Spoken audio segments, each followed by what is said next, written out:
victory here on the Pamlico River. The big story in modified, however, comes from the kilos the other day, where it was not the best of days for Cat Can Do. Barry Glovick and Keith Holmes were ever so close to setting a new kilo modified mark.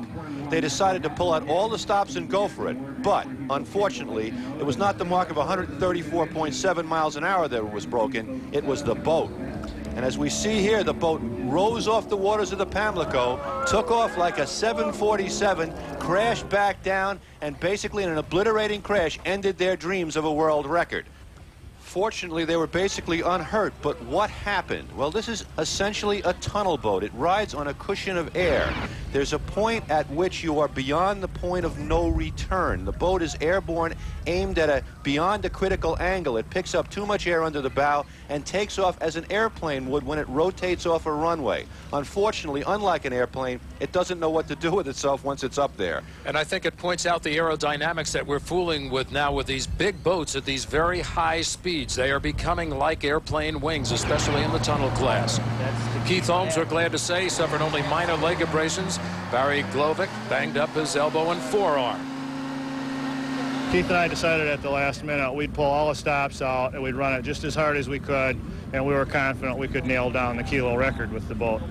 And I mean, certainly we were running the boat light. There wasn't much in the water other than the props, and I don't know if we caught a little gust of wind or I know we snagged some crab pots, you know, that we drug in with us. I don't know what affected it. The boat just caught large air, and I mean, as soon as I felt it lift, I pulled out immediately, but the angle of the boat was changing so rapidly that it was catching more and more air, and we waited for it to settle back down, and it never happened. It just accelerated and accelerated and accelerated. It really surprised us. I mean, we didn't think the boat.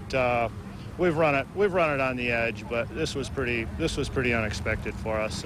Now for the real unexpected. With damage like this, most would just pack it in and move on to the next race. But this team decides they're going to go racing. And they went to work to go after some national points by making at least the start in the modifieds.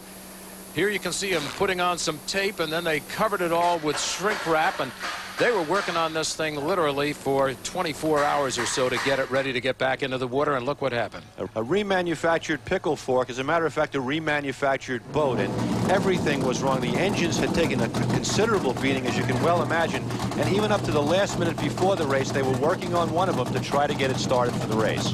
Cat Can Do with that brand new shrink wrap nose. The shrink wrap is basically holding, you can see a little bit of it tearing down below the title of the boat, Cat Can Do. It's just kind of blowing in the wind. Ah, the magic of plastic. Look at this boat, the boat that had all the bad luck. Cat Can Do. Cat Can Do. They had the weekend of weekends. Here they thought they were lucky to be alive the other day, and they've just inherited the lead in modified class with a patched together boat, no engine hatches. It's barely able to make the race this morning, and they're leading this race. There's no reason, no earthly reason, why Cat Can Do should be anywhere but on the trailer and not in first place in a race here on a Sunday afternoon. But tied to take the lead, and your leader and winner, the Cat Can Do in the modified class, Keith Holmes and Barry Glovick. They went over, getting the boat airborne, putting it over on its back just a couple of days ago, and here they are winning the race, shrink wrap and all.